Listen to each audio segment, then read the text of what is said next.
আশা করি তোমরা সবাই খুব ভালো আছো, আমিও কিন্তু খুব ভালো আছি। তো চলে এলাম আবারও একটা নতুন ভিডিও নিয়ে। তো আমার চ্যানেল স্বপ্নের সংসার ব্লগে তোমাদের সবাইকে স্বাগত। তো আজকের বারটি হচ্ছে শনিবার, আর এখন বাজে সকাল 10:30। তো আজকের ভিডিওটা কিন্তু 10:30 থেকেই শুরু করছি, কারণ রোজ তো একঘেয়েমি ভিডিও দেখতে তোমাদেরও ভালো লাগে না। তাই ভাবলাম আজকে সকাল থেকে ভিডিওটা শুরু না করে সারাদিন আমি কি কাজকর্ম করি সেটাই আজকে তোমাদের সঙ্গে ভিডিওতে আমি শেয়ার করব।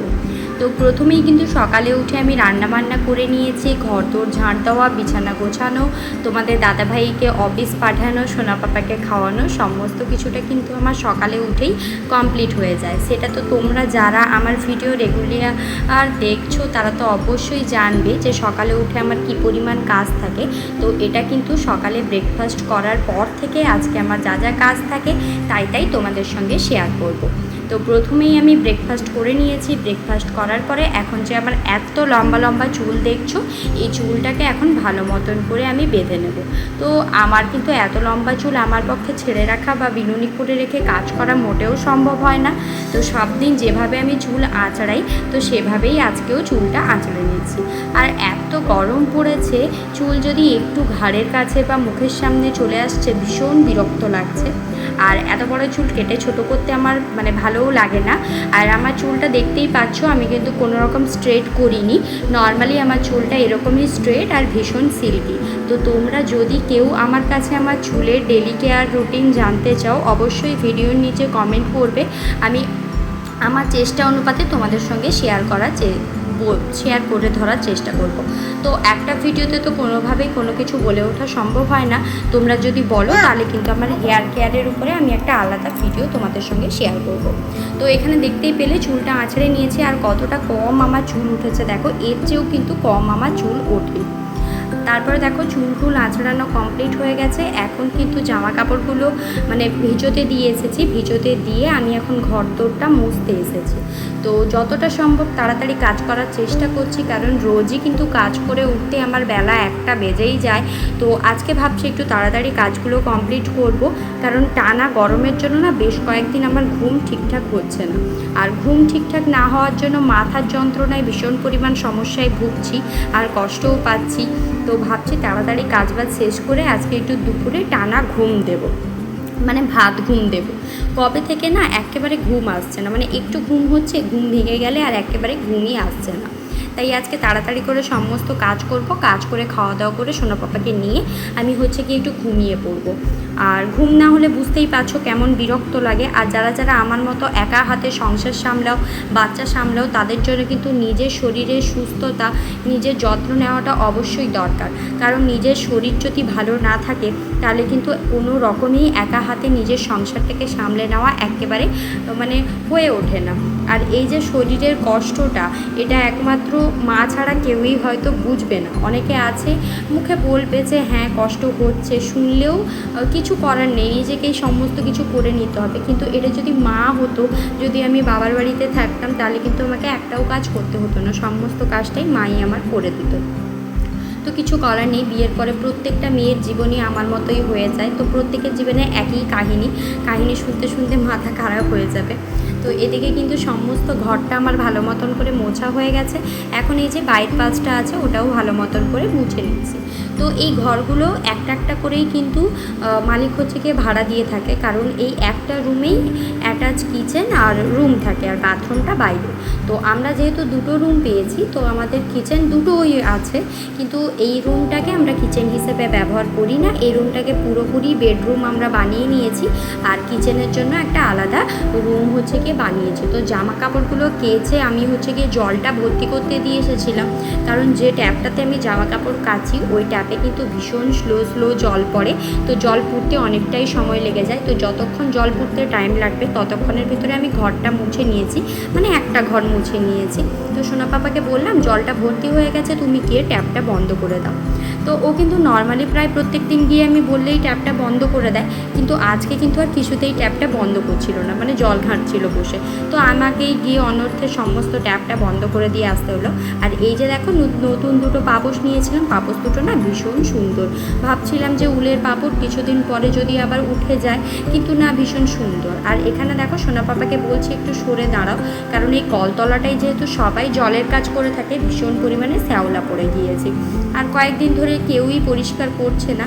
তো পরিষ্কার করলে পরিষ্কার থাকবে, কিন্তু এত মাজা ঘষার টাইম কিন্তু কারোরই হাতে এখন আর নেই। সবাই কিন্তু নিজেদের কাজে ব্যস্ত হয়ে যাচ্ছে, তো এইসব করার মতো সময় কারোর কাছে থাকছে না। তো একটু কিন্তু শ্যাওলা পড়ে গেছে, আর বৃষ্টির জন্য সবসময় কলতলাটায় জল জমে থাকছে, যার জন্য আরও বেশি শ্যাওলা পড়ে যাচ্ছে। তো সোনা পাপাকে এক পাশে দাঁড় করিয়ে আমি কিন্তু এখন সমস্ত জামা কাপড় ভালো করে ধুয়ে নিচ্ছি। আর সকালবেলা কিন্তু এক থোক জামা কাপড় কেচে তোমাদের দাদাভাই ছাদে মেলে দিয়েছে, আর বাকি এখন আরেক গামলাকার জামা কাপড় নিয়ে আমি বসেছি। কারণ আগের দিন ঝড় বৃষ্টি হয়েছিল, তো ঝড় বৃষ্টিতে কিন্তু অর্ধেক কাপড় আমি কেচেছিলাম না। তো আগের দিনের বেশ অনেক কয়েকটা জামা কাপড় জমে গেছিলো, তার সঙ্গে আবার আজকের কাপড় জামাও ছিল। তো সব মিলিয়ে বেশ অনেকটা, প্রায় 2 গামলা কাপড় হয়েছিল।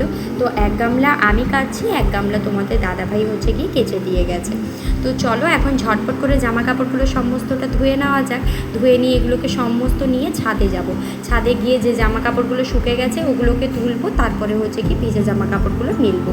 কারণ ছাদে আমার একটাই দড়ি টাঙানো আছে, তাই সকাল সকাল এক থোক জামা কাপড় কেচেছি, যাতে ওগুলো শুকে যাওয়ার পরে দ্বিতীয় থোকের জামা কাপড় আমি মেলতে পারি।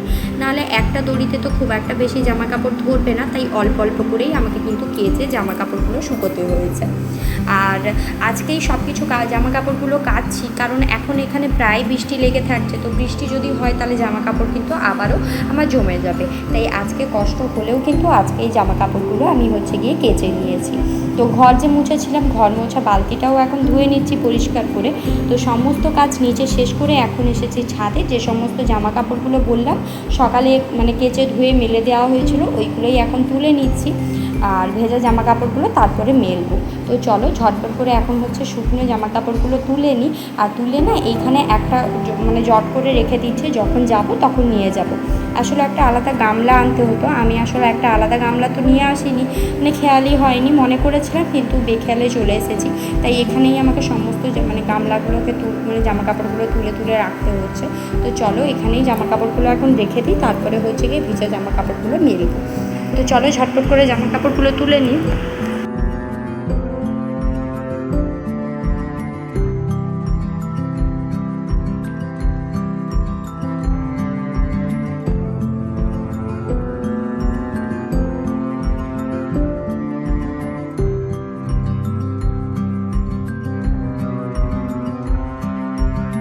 তো সমস্তটা শুকনো জামা কাপড় তোলার পরে এখন ভিজে জামা কাপড়গুলো দড়িতে মেলে দিচ্ছি। তো দেখতেই পাচ্ছ এখানে কত কাপড় শুকেছে, প্রত্যেকের ঘরে একটা করে দড়ি টাঙিয়েছে। তো যে যার দড়িতে সে তার জামা কাপড় শোকায়।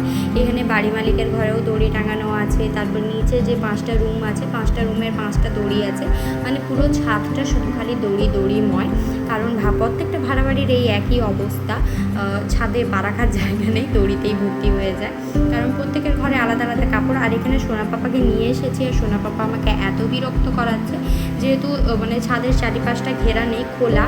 তো ওকে নিয়ে উঠতে আমার ভীষণ পরিমাণ ভয় করে, কারণ এখন এত চঞ্চল হয়েছে, কোনো কথা শোনে না, চোখের পলকেই এদিক ওদিক ছুটে পালিয়ে যায়। কিন্তু আমার কিছু করার থাকে না, যেহেতু ওকে ধরার মতো বা দেখার মতো কেউ থাকে না। তো ওকে নিয়েই তো দেখতেই পাও সমস্ত কাজ আমাকে করতে হয়। তো কষ্ট হয়েই যায়, কিন্তু তবুও করতে হয়। আর নিজের বাচ্চা নিজের চোখের সামনে থাকলে আমার মনে হয় সেটা বেশি ভালো লাগে। কারণ এখানে যাদেরকে চিনি, ওই একবারের কথা বলাতে চিনি, অত ভালো করে তো ওদেরকে আমি চিনিও জানিও না। তো ওদের কাছে কিন্তু বাচ্চা ছেড়ে আসতে আমার একেবারে ভালো লাগে না। তো নিজে নিয়েই তাই কাজ করি। তো একটু আমার লেট হয়, ওকে দেখে দেখে ওর সঙ্গে বকবক করে কাজ করতে করতে অনেকটাই কষ্ট হয়ে যায় বলতে পারো। তবু ওকে নিয়ে কাজ করতে কিন্তু আমার ভালোই লাগে। তো এখানে দেখো তোমাদের সঙ্গে কথা বলতে বলতে সমস্ত জামা কাপড়টা আমার মেলা হয়ে গেছে। এখন ক্লিপগুলো লাগিয়ে দেবো, কারণ এই যে জামা কাপড়গুলো মেলে দিয়ে গেলাম, এগুলো কিন্তু আমি একেবারে বিকেলে আনতে আসবো। যদি মাঝখানে বৃষ্টি আসে তাহলে তো তুলতে আসতেই হবে, আর যদি বৃষ্টি না আসে তাহলে কিন্তু বিকেলে হচ্ছে গিয়ে জামা কাপড়গুলো আনতে আসবো। তো চলো এখন সমস্ত ক্লিপগুলো লাগিয়ে দিয়ে নিচে যাব, নিচে গিয়ে নিজে চান করবো, সোনা পাপাকে চান করাবো, ঠাকুর পুজো দেবো, খাওয়াবো, বেশ অনেক কয়েকটা কাজ এখনও বাকি আছে, তারপরে গিয়ে ঘুমোতে পারবো। তো চলো ঝটপট করে এখন নিচে চলে যাওয়া যাক। সমস্ত জামা কাপড় তো মেলা হয়ে গেছে, এখন হচ্ছে গিয়ে নিচে যাব।